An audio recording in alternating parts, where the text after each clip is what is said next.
Yeah. It's a lot of female screams. There's nothing wrong with that. So, thank you so much for coming here.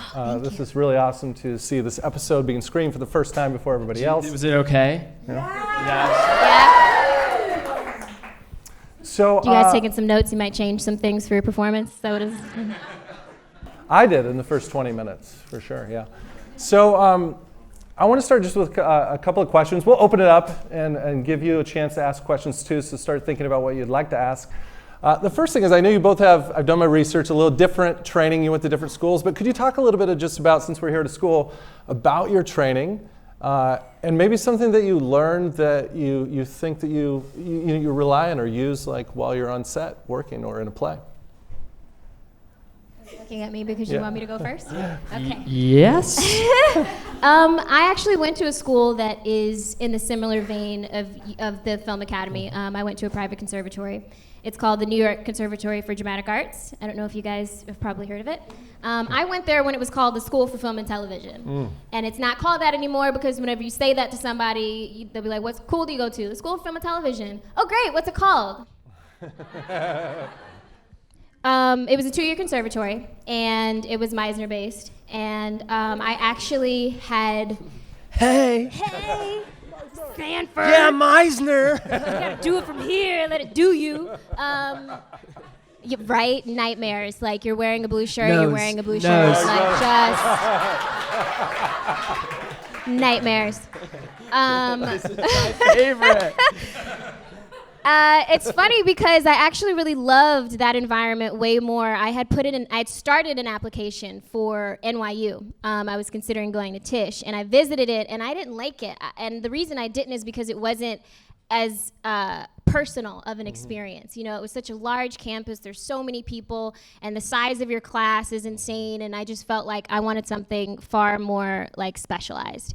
And the college that I went to, like, our classes were no more than like, I don't know, 9 or 10 people.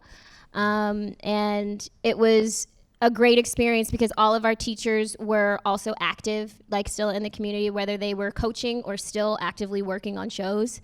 And in our second year, we had like a business program. I'm sure you guys have something similar to that.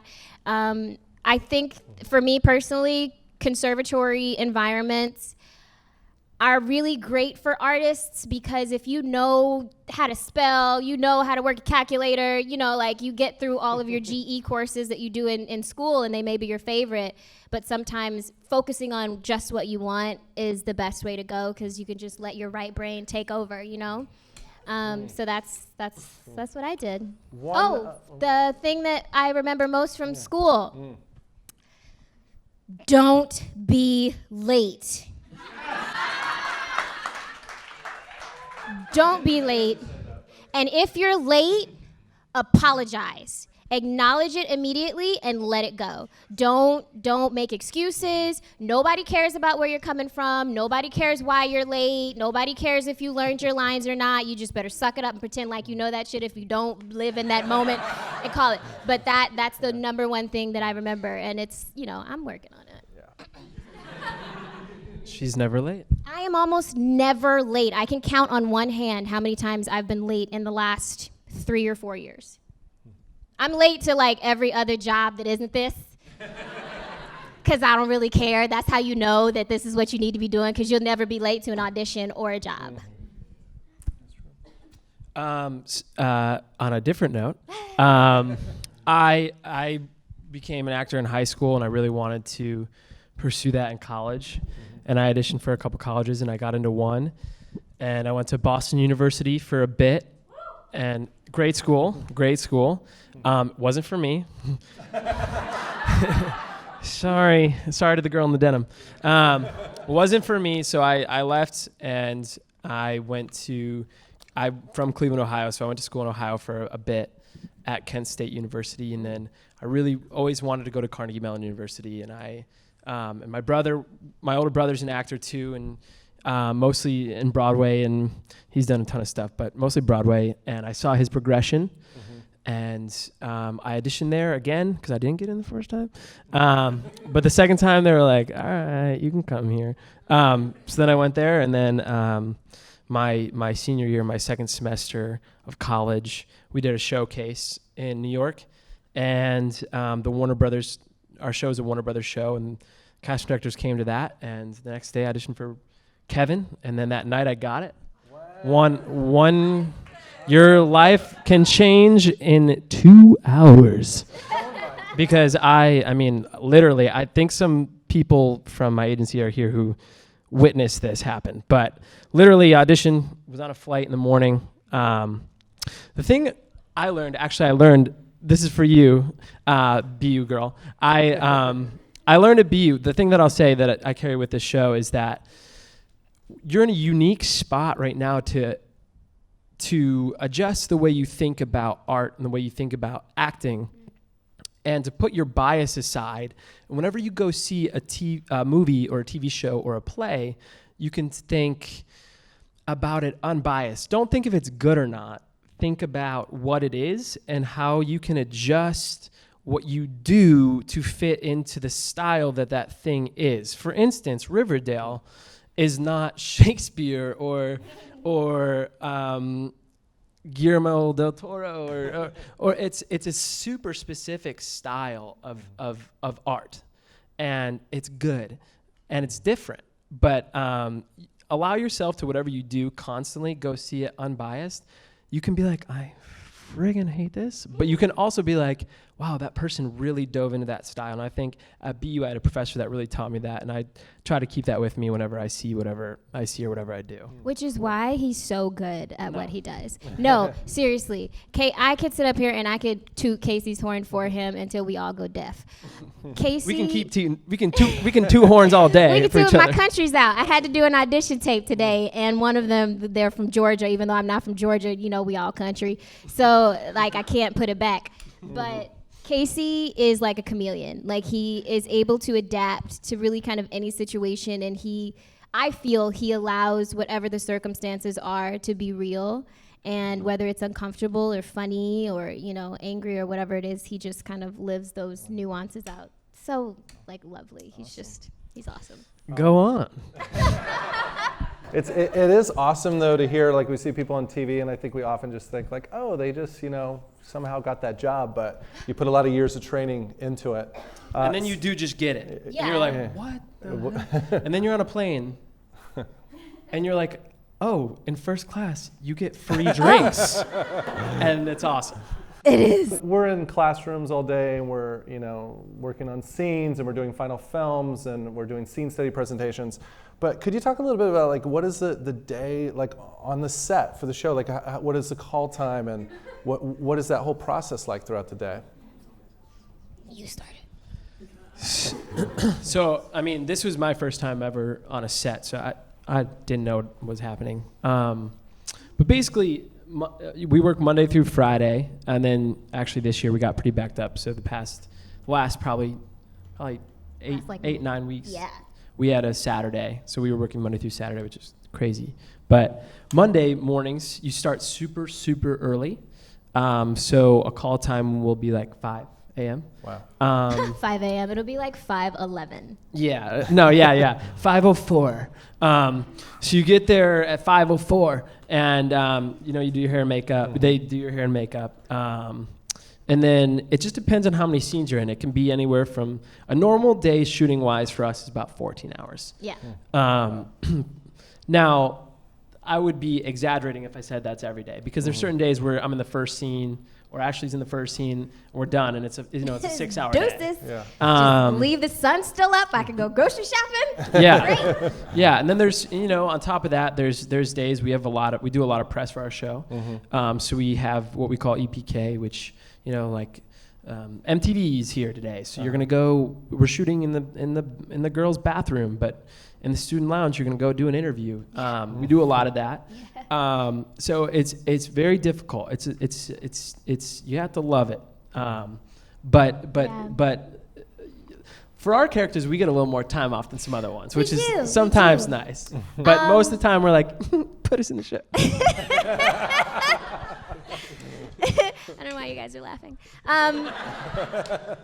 He's right. And you know what? The other thing about being on set, which you'll have to get used to, is sometimes the schedule is you're at the top of the day and then you're at the bottom of the day. Mm-hmm. So you have 5-6 scenes in between when you work. So I would suggest getting a hobby that isn't this.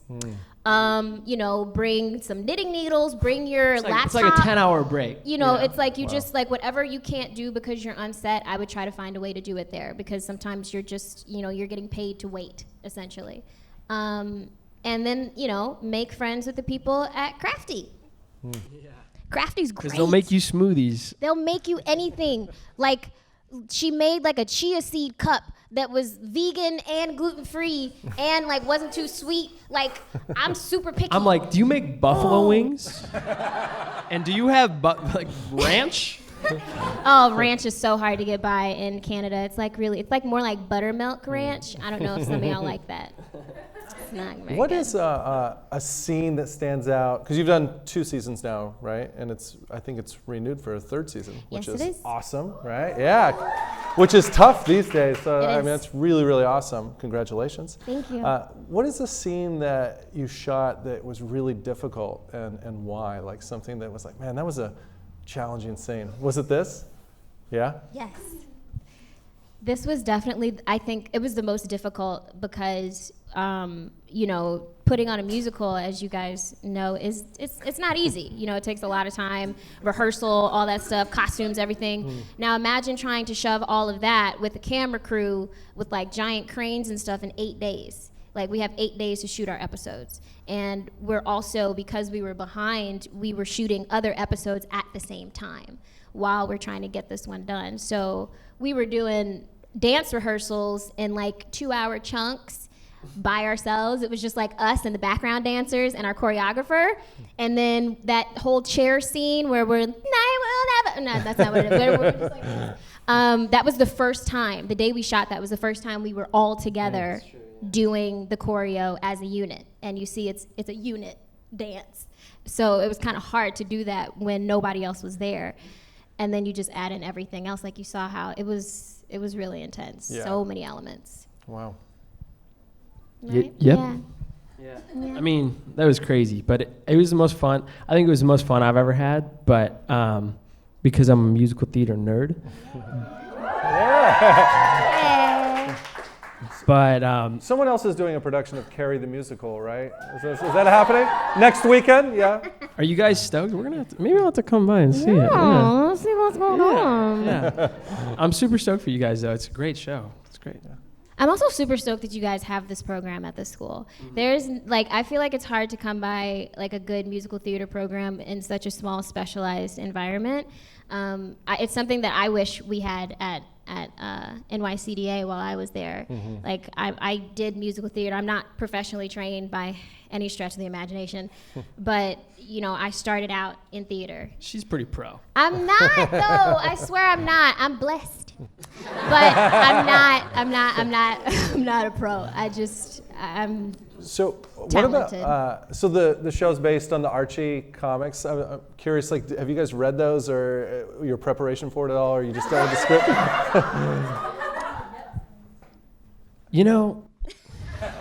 I get this question every time someone asks me questions about the show.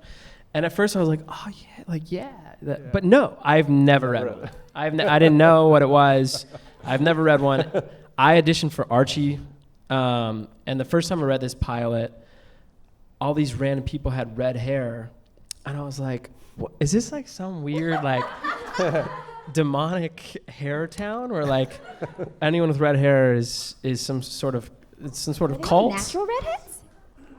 Well, it said like Archie red hair, Cheryl Blossom red hair, or Penelope red hair, and I was like, this is really weird. I didn't have to go red. I didn't get Archie, but I eventually learned that they weren't in a cult. They were just, it was just strange to me. I was like, what is this weird thing?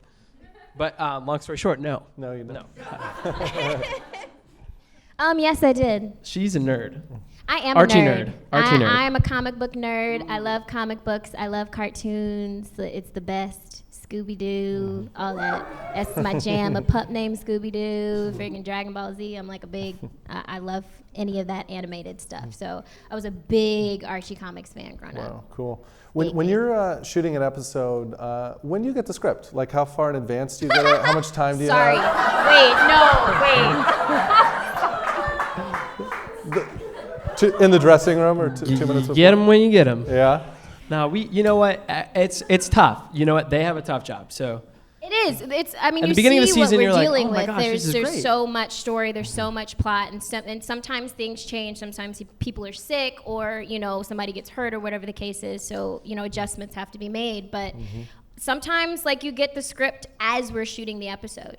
Wow. Or like, I think the soonest that we've probably gotten one was like 3 days. And, before? in the beginning of the season, I remember this year we had the first 3 before we started shooting, and that was awesome. Yeah. And but as time goes along, and they're so busy, and they're also shooting with us sometimes, and it kind of compiles. So towards the end, you get them. Each episode's Get 'em 8 days. as You you probably go. get them the day before day 1 of the Yeah. episode. Yeah. So Then you just really- snap Do they it. let you improvise at all, or is it like very strict? No, with we like- are word perfect. Yeah. I was hoping he would say that. We're a word perfect show. Why? Yeah, do you learn how to is do that that a- because they'll get you. Yeah. We have script supervisors whose sole cool. job is to make sure that we are. I mean, every once in a while, they'll come up to me and go, "It's not. Oh. Did you go to the beach? It's. Did you guys go to the beach?" And I'm like, "Okay, yeah." Oh, wow. And I will continue to say, "Did you go to the beach?" Like, no matter what. But we are a word perfect show. Yeah. I've never said that line, by the way. It's really good to. There's no beaches in Riverdale. Really? Not yet. No, it's really Riverdale good takes to like. Miami. No.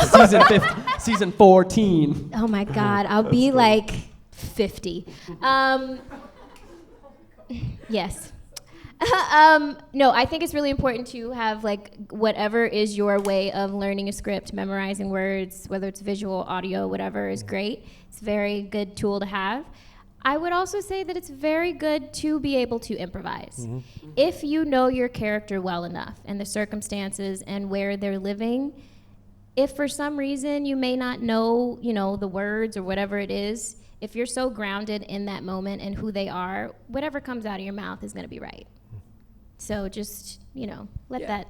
And when you shoot marinate. network TV, it's one thing, but when you shoot a if you're developing a new play Yeah. or you're shooting an indie movie, they're going to be like, "You do your thing," you Yeah. know. Yeah. But on network TV, usually it's pretty word perfect. But Your lines right. yeah, Unless you're Luke Perry and you've been in the game since the sun came he to does the what he planet, wants. like he will just, this all the is. adults are on a Oh different. my God, do Luke. I need like another glass of wine before I do that. Fine. He does a great Luke Perry impression. It's great. Well, yeah, we're gonna. Do you feel like since you started the show that you like know your character so much more now? Like your process is quicker and you kind of know who you are a little bit more? Or is it always? I don't really know. Yes, Yes. I think so. I mean, in terms of, for me, in terms of we have a new director every episode, and we have some repeats. But there comes a point when, always with gratitude to the director and the notes they give, there comes a point when you're like totally hearing what they say and adjusting to what they say and hearing what they say, but also going, all right, cool, but this happened in episode 4, and like I'm thinking about this, what do you think about? And there's always a gracious way of doing that and the wrong way of doing that, which I'm sure you've all seen someone do, the wrong way, and the gracious way. But there's a way of being like, oh, in episode 4, like this happened, and I'm thinking about this, and they're like, oh yeah, I didn't even think about that. But so in that way, yes. But in certain ways, you're always learning. I mean, you don't know what's happening in chapter 36. Yeah, right. It's that's kind of what my sentiment was. Is that the environment of Riverdale is so ever changing that I wake up one day and like Josie and Veronica are like besties, and then all of a sudden she's snatching people's groups and like it's like you wake up and She's your a friends group and you're not. snatcher. She is. She's a little group snatcher. But Casey is right, because we do have different directors all the time, which I didn't know is custom, and it's customary in like network or in television, that it's very rare that a television show has the same director for every episode. So oftentimes you do have to be very comfortable with your character to be able to direct whomever that is new to the set, to let them know, hey, this doesn't actually work. Like, I wouldn't be sitting next to, Casey or Kevin because such and such happened. And, most times they're like, oh yeah, got it, sure, we'll move you over here. Are you guys still auditioning all the time? And you have, I know you have some projects coming up, but is there a lot of auditions that you're trying to squeeze in during hiatus moments and things like that? Go ahead, babe. Okay. Yes. And do you guys work with a coach or anything, or I actually have, I have a few coaches that I go between. I've found people that I know I work very well with, and funnily enough, they don't all have the same technique. But they give me certain things that I need. So I know whatever the audition is, I can reach out to Ted Slabursky because, he knows the game, he watches everything all the time, and oftentimes he has the script that they're not sending out. And, then if I know that, Anthony Abeson is really great with doing like cold reads or working with dummy scripts, for bigger projects that are unnamed. So I definitely have people that I reach out to when I know. And then like my Meisner teacher's husband still works at the college that I went to. So cool. I just hit him up, and I'm trying to like take some classes just while I'm here, just to keep, the machine oiled. Awesome. Sometimes I find that I lose touch with my instrument, and it's always good to revisit that however is best for you. So that's what awesome. I do. Awesome.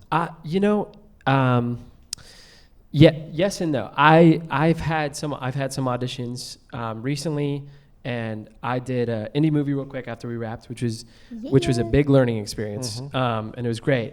I worked with some really cool people, but when you go from such a big budgeted show to a low budget indie, there's and you've only been on one set before. It's a whole new thing. But I loved the indie world.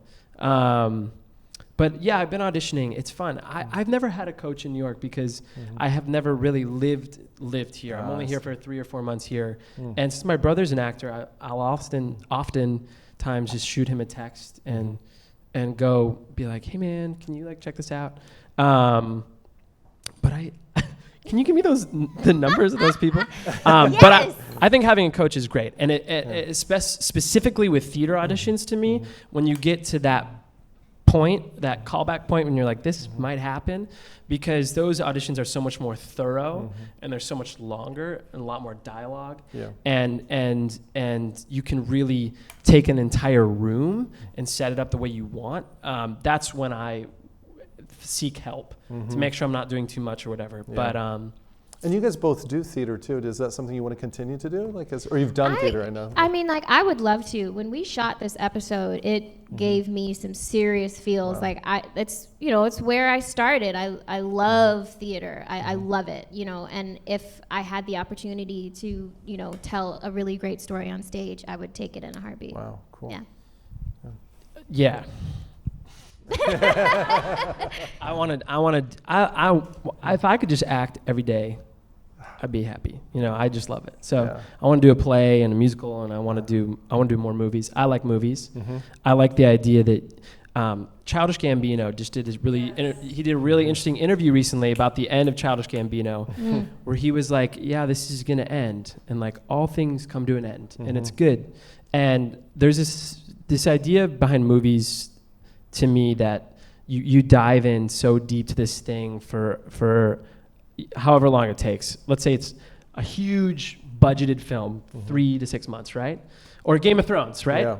Like 8 months, 9 months, and then it's done. Game of Thrones is a terrible metaphor because it's a TV show that's been on for 9 years. But a movie, like 6 months. You dive in, and then you're kind of done, and you leave it. And I really like that idea. And I like that about theater, too. You do it over and over and over, and then one day you're done. And the same is with TV, but it's a cool time capsule, too. I like that idea of a time period that's set, and then you know exactly what you're doing.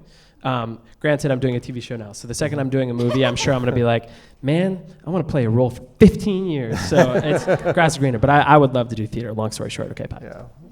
Awesome. Long answer, sorry. Do you guys have aspirations to direct and write and stuff? I don't know if you guys do that, but like from being on a TV show, does it make you go like, oh man, I want to direct a TV show someday? Or I would probably want to write more, and like I wouldn't mind directing something. Like a really good friend of mine in high school, we started writing a scary movie about Ring Around the Rosie, and I went down this really dark hole trying to find out the history of that song, and it's pretty disturbing. And then yeah, I don't know where I'm going with it. I'm tired. But I wouldn't mind doing some directing and writing some stuff. I don't feel personally right now passionate about directing or writing. Some writing, I like to throw out ideas, but I would like to do other things. Like I would like to host a talk show, or I would like to, cool. I can see that. Yeah, or I would like to, I would like to do, like I said, I would like to do a lot of theater. I would like to do that. But for some reason, directing doesn't really strike my creative chord.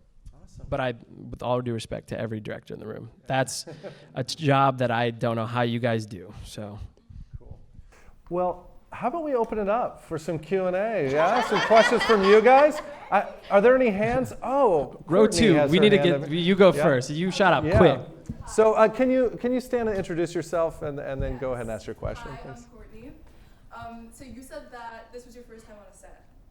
So did you face any problems with intimidation? And if so, how did you deal with that? Because I think about that, like if I had a project on set, my first one, and everything's happening and it's so big, and then you have to remember everything you have to remember. So like, how do you keep your cool in the midst of like this operation happening that's like way bigger than you? That's a great question, and the answer is yes. I mean, the biggest thing I had done was a play for 65 people in Pittsburgh, and our crew's probably 85 people. So I walk in. The first scene of the entire show we shot was me and Veronica and Betty walking down the hallway. The first time I meet Veronica. And I walk into this school and I see all this crew and I'm like, what are these people doing? Why are they all here? And I see the Warner Brothers executive producers and I see the CW producers, and there's a moment where you're like, why did they choose me? I should not be here. I don't deserve this. I'm not good enough for this. And then you, instead of going there, you go, all right, like let's like get in the driver's seat and let's do it.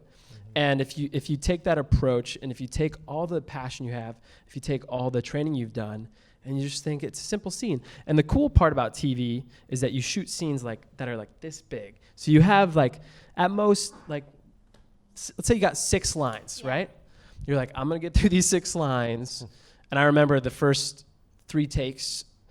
After the 3rd take, we were in this hallway, and this door like flew open down the hallway, and this Warner Brothers producer leaned out and like gave me the thumbs up, and I was like, I'm not getting fired today, but it's freaky, but you get it, and you're gonna have good people with you that show you how to do it. Lily, my first day, one time I felt her kind of like this on my shoulder, and I was like, I'm trying to say my line, but she was moving me over onto my mark. And awesome. It was Camila's first day on set too. And you just get it. You get it. It's the same. It's all the same. It's different, but it's so similar. You just do it. It's like Nike. Oh, did you want that's exactly what it is. And if you know what everybody's job is, if you're used to pretending like you're on an active set in class at school, it honestly won't be any different. If anything, you'll just be kind of overcome by all the really cool things about it, rather than, oh my God, I can't do this. That fear will turn into excitement once you get comfortable and you realize everybody's here for the same thing. Y'all all are here to make the same, show work. So, you're there for a reason. So, just embrace that. Cool. And then you learn. And then you're like, oh, like that camera's here, this camera's here. They're on that lens, they're on that lens.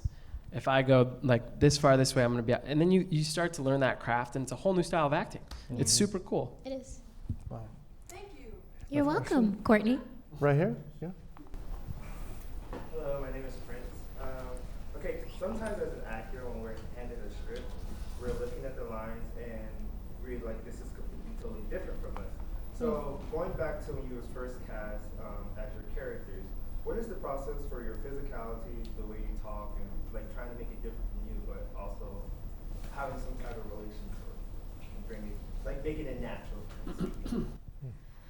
Oh, that is such a good question. I think, I had maybe he'll never find out. I had lunch with a cousin of mine who I had never met before. It was the first time I'd ever met him. And he's like in his 40s and, has 2 kids, and he's also an actor. And I found out I had the audition for Riverdale. And I was telling him about it, and he said, the one thing that I do that allows me to book so much, he was actually in a show, in a Shakespeare show at BAM. He's very good. I can't, anyway. And the thing that he told me to do was, most actors who are gonna come into an audition, they might make a choice. And then a smaller percentage of them will have made one choice. You need to make more than one. You need to make several choices. So each time you come to a moment in a script where you feel that something has shifted, that the intention has changed, or the conversation that you're having, you're not getting what you want, so you have to find another way to get it.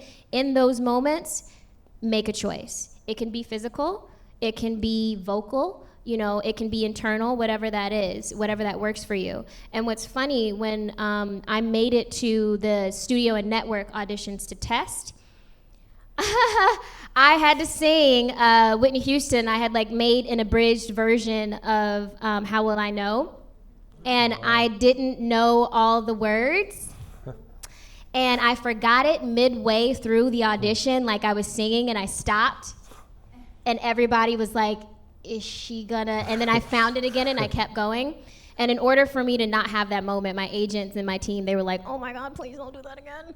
And so when I had to test for the for the network, I decided I don't really feel comfortable. This note is really high. I don't know how I'm gonna sell it. I don't want them to see that I'm uncomfortable. So I decided to dance. I just turned the song into an entire performance. Wow. I took what I do in my real life when Whitney comes on, God bless. And when I'm out with my girlfriends, I'll get up on a table and I'll dance for anybody who's watching. I don't even know them. I don't care. I'm just in that moment. So I took that part of myself and a physical choice and was able to execute that moment. And I booked it. Wow. So that's the way that I work. I hope that makes sense and translates well enough. It's more important about making more than one choice. It honestly will set you apart from everyone, because most people are gonna make one, and most of those people are gonna make the same one. That's awesome. Thank you. In terms of, for me, auditioning, I think I got lucky on this one because they were at a time crunch. I'm not kidding.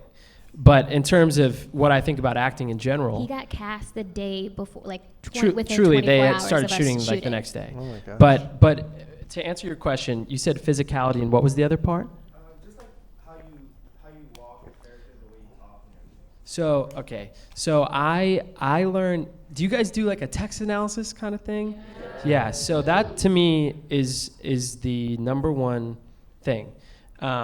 Because the writers hopefully give you enough about your character that you don't have to do as much work as you think. Everything that's said about your character, simple character description, all those things are specifically written by the writer, obviously. And then on top of that, and some of these things come later, but with TV they don't. The second I put a costume on, I'm like, all right, this is what this person wears. The second I get a prop, I'm like, Kevin has this backpack. That it's this little weird backpack, and whenever I put that on for some reason, that's my thing. I clutch it and I'm like, this is Kevin. But I like to take everything outside of here that's given to me, because if I go into here, it's not going to work for me, and some people it does. I like to take props, costume, text, and from there, exactly what Ashleigh said, make as many choices, and I like to make it as active as possible, which is a very buzzy actor word, but it's true. If you're actively trying to get someone from that person, you're gonna come across as much more engaging than if you're just, and you can use your body to do that, and you can put those actions on a page, and that's what I do. Granted, now with Kevin, I don't really, I'm not gonna lie and say like I still write down my actions. I'm like, well, like, what did Veronica say? Like, I know how to say it. I just clutch the bag and I'm good. But I like props, costumes, and what people have said about your character in the text, and character description, and then try to make the most active choice after knowing those 4 things. You know, it's funny you say that about costumes, because I was never that person. I've never been that actor where it's like, You got ooh, some I've got the choicey clothes costumes. on, like, and Like a cheetah crop top. crop top, drop top. Top. No, but it's funny you say that. It was because this role, honestly, is the only one where I felt connected to the character through a costume piece, and it was the cat ears. And I actually wore cat ears to my audition. I had a tank top that I bought from H&M like 5 years prior that just had a giant cat face on it. And I had these little $1.99 like cat ears that my roommate let me borrow from her cheap Halloween costume. And it gave me this like extra level of sass, and it also allowed me and informed other physicality, because that's where this came from. Once I put those cat ears on and I was getting all in Archie's business, I was like, you don't understand. You know, like that, it honestly, it just came out of nowhere, and I was like, ooh, that's a moment. And so there are certain things that will bring you to those moments, if that makes sense. Wow, awesome. Mary? Yeah. Hi, I'm Mary. Hi, Mary. You're talking about keeping your instrument well-oiled and whatnot. Yes. So how do you find time to fit in enough classes in between shooting, but also how do you incorporate exercises and techniques you learned in class, and now you're on a real set, and you have to now incorporate it to a real script while still working off your fellow actor? Okay, so the first part is, you know, our schedule is so different. It's difficult, it's a little more difficult for me to find time for classes because we shoot in Vancouver, and I'm based here, and that's where, you know, all my teachers are. So really the only way that I can kind of supplement that is by just reading scripts online. I don't know if you guys know about Drew's Scriptorama, but it's a website that I think is still running, and they have scripts on there from movies you've seen and movies that you haven't. And so I'll just sit down and I'll pull something out and I'll just read through it just to allow myself to give over to whatever the circumstances are. And hopefully, I mean, the thing is, you know, we're on hiatus, and I've been looking forward to this hiatus because, you know, a sister is tired. We need it. We need it. We It's need hard. to like reset. And it's not bad to be busy. So like I had 2 auditions today that ended up actually being 3. I didn't realize I was shooting for 2 different roles and another one. Oh, wow. And it's, I know, poor me. But you know, it's like in those times, you'll find time for whatever you want is really the long and short of it. If it's something that's important to you, whether it's calling, you're boothing, or going to a class or reading a script, you will make the time. Now, implementing those techniques while you're on set, you have to be very good at knowing how you work. And not only that, you have to speed that up. You have to find a way that, okay, we got a new set of sides that we hadn't learned. We just learned our new sides, and they come in right before we shoot a scene, or after we've already started shooting a scene. They're like, oh, by the way, sorry. And, you know, and it's a complete, you might have gone from one line to a paragraph. And it's in that moment that you just have to breathe and take it in, know your character, you know, and know how, okay, so I know for me, Ashleigh, when I have to memorize lines, I'm a visual person. So I will look at the page and I'll see what the beginning of my line is and the end of it is and the end of theirs. So I know when I hear it, I immediately, the page will pop in my eyes, in my mind's eye, and I'll be like, yes. You know, it's like, that's how I work. So it's really important to know what's the quickest way for you to pick up a new page, what's the easiest way for you to go into a cold read, what can you do physically to allow yourself to not be tense. It could just be, now you've taken control. This is my chair, I put it here, you may have put it there, but I don't really like that spot, it's a little uncomfortable for me. So, it's things like that you can do to help yourself relieve those nerves and just go right into it.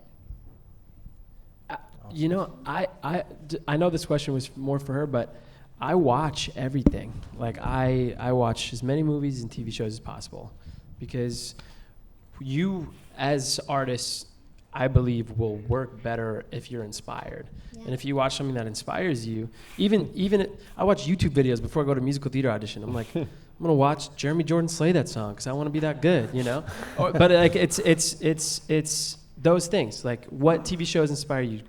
What movies watch you? Or what movies inspire you? Just go watch them. I do that in Vancouver because you can't do much else up there. But if you can watch everything. Like, look at the 100 most important movies. Find the list of the 100 most important movies of all time. I guarantee, my agent sent these to me when he signed me. He's like, you should watch these. I guarantee you've not seen like 50 of them. Like, there's a lot to watch out there, which I think is important. Send me that list. I'll send it to you. Like I still haven't watched like 50 of them. I kind of want that list too. Yeah, it's ambiguous. There's a lot of lists. Yeah. Awesome. We have a couple more. Yes. Yep. Hey, my name is Keller, and I just want to ask you guys something. I know because the show only have like 2 seasons, right? So, and I don't know you guys haven't like been shooting for like 5 years, 6 years. But I've seen this case of like you guys know Nina the Bread, right? From the Vampire Diaries. Oh, wait, who from the Vampire Diaries? Nina. Oh, I think she just shot a movie with Kim. I think she just shot a movie with Kim. Yeah, well, her. Yeah. So she was in that TV show A seasons, right? Yeah. Mm-hmm. So a lot of years of shooting, and she like in the last season she quit, like she got out of the show, and I didn't understand why.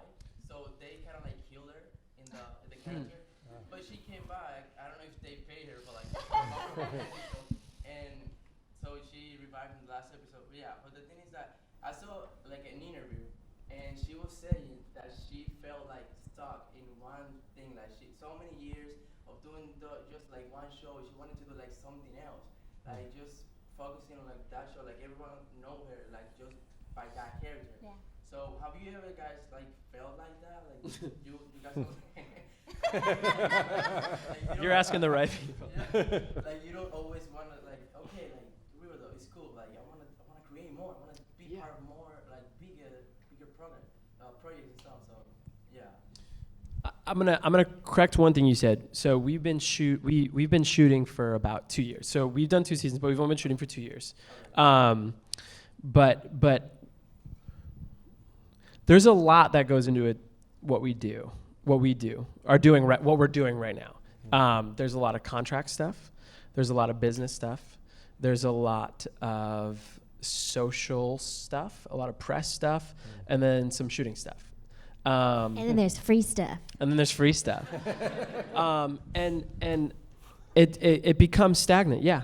Like, to answer your question simply, yeah. Like, are there many days on set where I'm like, I don't want to be here. I do not want to be doing this. Of course. Are there days where Chris Pratt feels that on Guardians of the Galaxy 2 set? Yeah.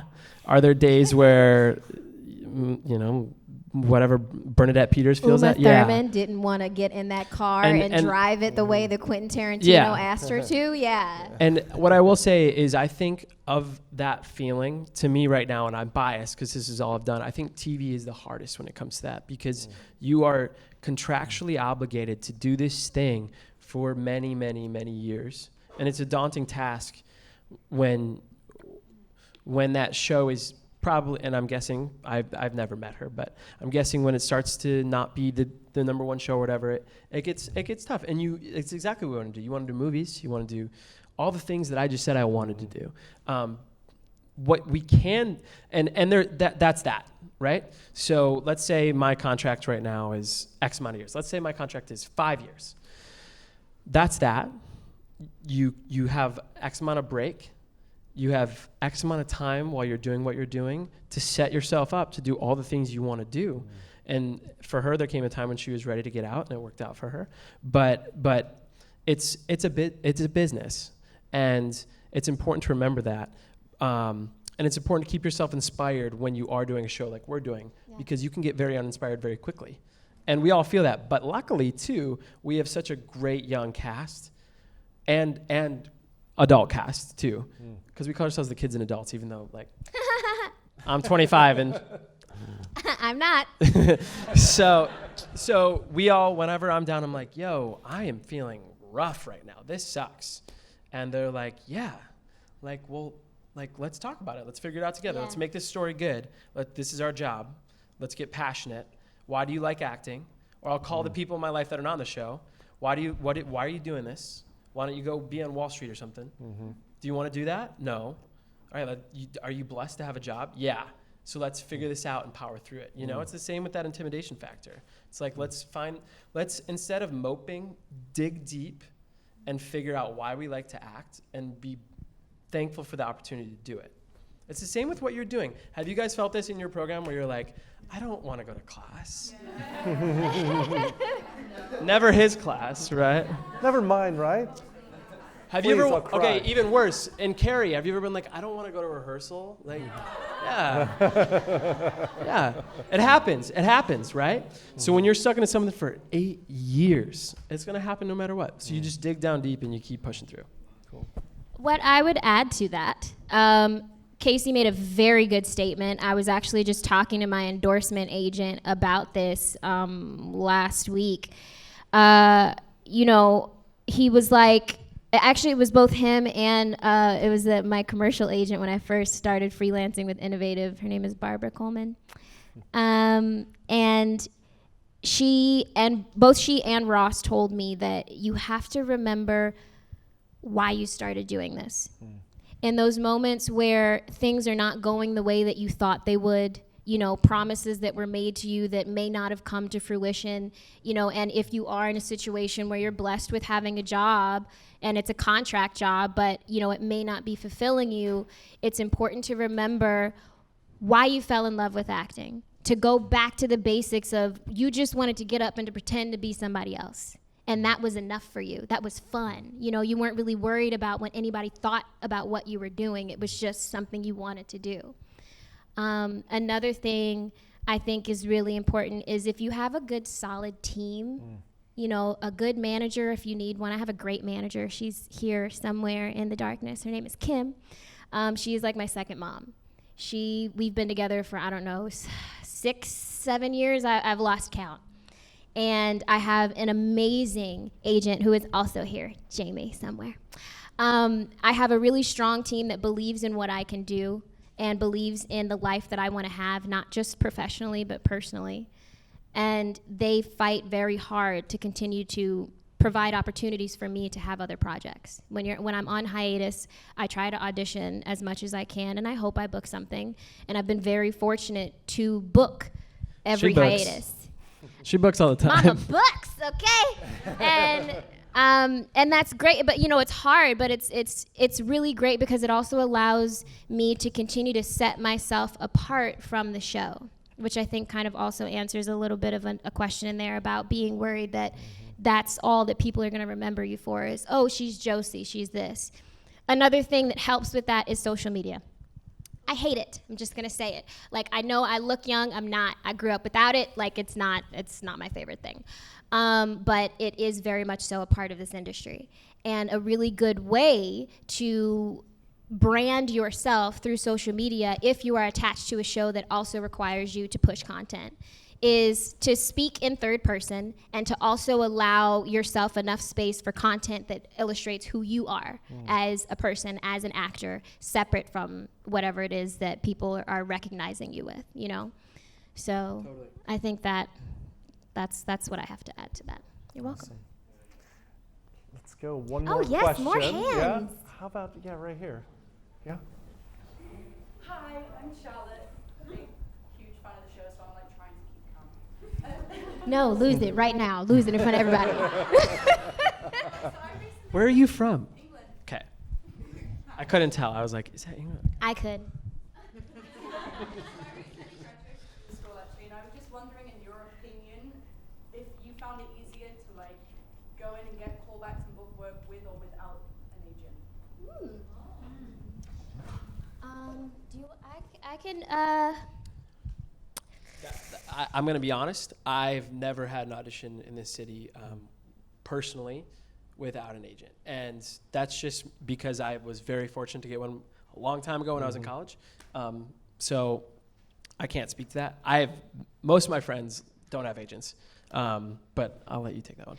I'm trying to remember. I don't think I did, to be honest with you. It's different here on the East Coast. On the West Coast, agents don't freelance. You're either signed or you're not. And I think it may be the same with managers there. I'm not sure.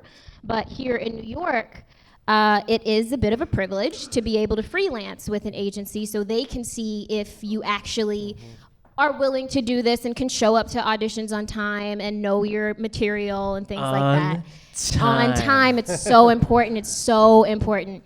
But having an agent is going to open up, an agent and a manager is going to open up so much more opportunity for you because they're the ones who get the breakdowns. They're the ones who have casting directors reaching out to them being like, hey, can you I'm looking for this type of person for this role. So it's very hard, if not all impossible, to do that on your own without any representation. It's hard, yeah. I have friends that book Broadway from no agents though. There's. Well, I don't know nothing about theater. I'm just saying like commercials and TV. There's so many avenues, and just if you don't have an agent, just the more you put yourself out there, the more possibilities there are to find one. Agents aren't going to come knocking on your door. They're not, and because you're in New York, I'm a New York fan all the way. Okay, I feel like if you want to go to LA, do it, and if it's your jam, do it. I am hardcore about the East Coast, mostly because I feel like there's so much more opportunity to get proper training here. And here, like, I'm sure y'all curse all the time. New York is not about the bullshit. You can't bullshit a bullshitter. You know what I mean? You can get by pretending to be pretty and all this other stuff in LA, and you might book a few things because you're cute to look at. But if you show up saying you know somebody you don't, this world is very small. And you will get up on that wall real quick, and they'll be like, yeah, she sent me glitter in her like press pack. I'm not messing with her no more.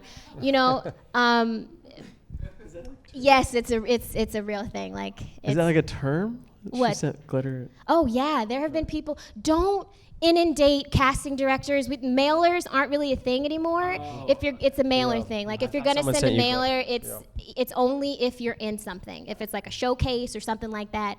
But don't put glitter in it. Don't be weird, because they will not mess with you anymore. But being why are you laughing? I'm serious. Being in New York, I feel like you have a better opportunity of meeting the right people who are going to help curate who you are as opposed to what they think you should be. I just feel like if you can make it here, you can make it in New York, you can make it in Georgia, you can make it, wherever else the work is.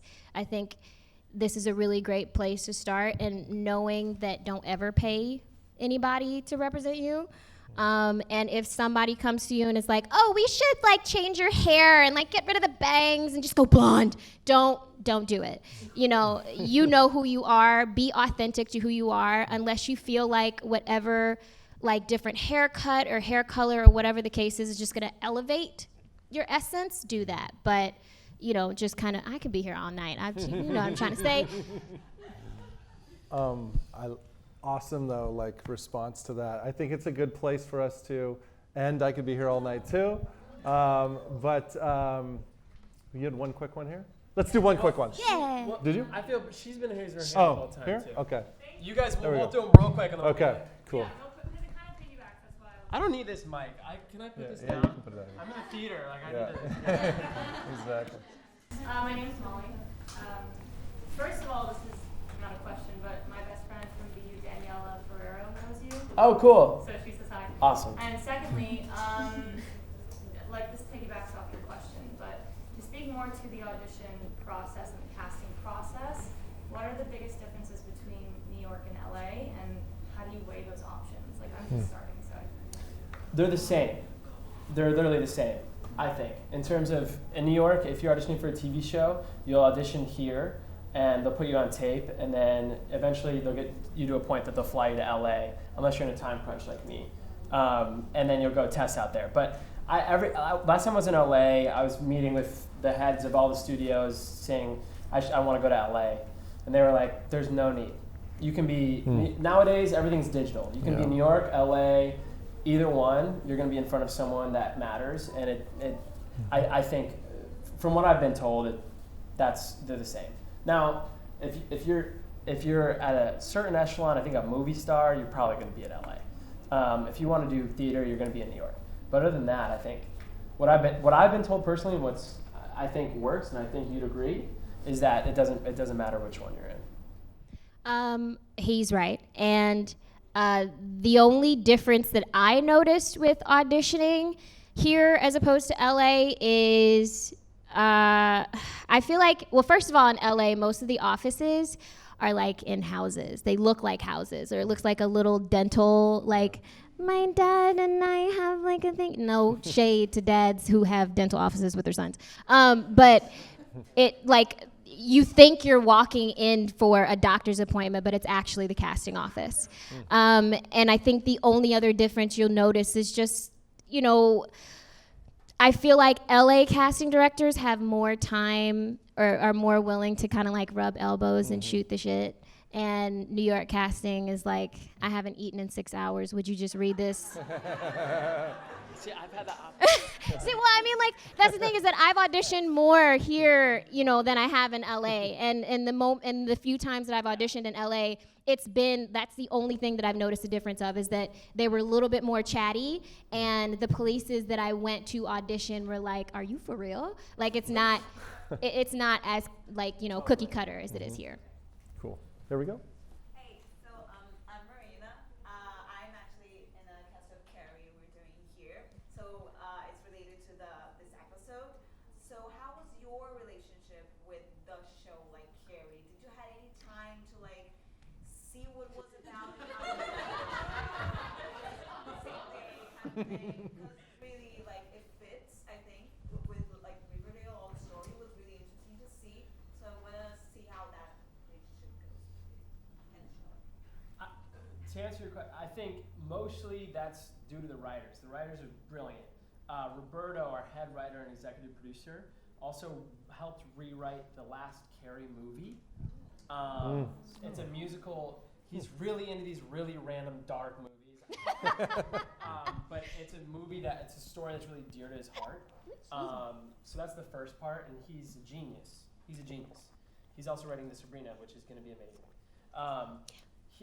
The second part, I was familiar with it. I'm buddies with some of the people that were in the last show, Carrie musical that happened here. They're awesome. Actually, some of them are coming to watch with me tomorrow, which I'm really excited about. But it's a cool musical. It's a culty musical, and it's trippy, and it's flashy, and yet it's super dark, which is literally Riverdale. So I think that those two blend together and make a perfect combo, and I hope that paid off. Awesome. I didn't know the musical. I still don't know the musical. You know some of it. I know the few lines that we sang. Like, I learned Madeline and our duet in the studio as I was singing it, and I also sang it out of context. We hadn't really, like, Roberto and the writers hadn't really solidified what type of story we were gonna tell through doing Carrie the musical. So when we were going in and recording the songs, I didn't even know what the scene was between Cheryl and Josie. I didn't realize that it was gonna be what it was. So I just made the choice to sing it like, well, it's Josie, she's playing like, a 40-something, gym teacher. She's probably going to sound a little bit more mature. So let's throw some of that 40-year-old on there. And, it came out great. And it's funny because I also got to listen to, like, everybody has such wonderful voices on the show. Like, in the season finale, I have to, sing this song, and I broke down again. Like, we've been making the show for 2 years, and I was in the studio, and I was just like crying. Like, it's still very uncomfortable for me to hear my voice through speakers. I can't explain it to you. it's just like a weird audio dysmorphia thing. Like I Whenever you just. get a note wrong, they're like, we're gonna play this back for you, so you know the note you got wrong. And you're like, dude, seriously? Like, just feed me the note. Like, but it's uncomfortable. I agree. It was mad uncomfortable. Yeah, no, that like. It would have been nice, but we honestly, we don't have time. You know, we're just going, trying to pump out the scenes, trying to make the day. So. And I'm not going to do this. And they'll do this thing where they're like, there's a guy in Skype. So when you're recording, there's like a guy in Skype here. Don't be coming for Leonard now. He's amazing. He's amazing. And then there's like some sound engineers, and you're in a soundproof booth. And in order to teach you the song, like the guy through Skype will like sing the line. His name is Leonard. Leonard will like sing the line. So it'll be like. I'm not gonna. I know what he's trying to say. Leonard will sing the line. Piano and like a woman that is But 472 years Casey. old sitting there, plucking it out. Like that's my cup. Leonard is a musician. He's a musician, like a legit musician. And a good singer. No. It's It's this guy. I know. I'm on Skype with him. Yeah. I think it's a good spot. Let's thank Casey and Ashleigh for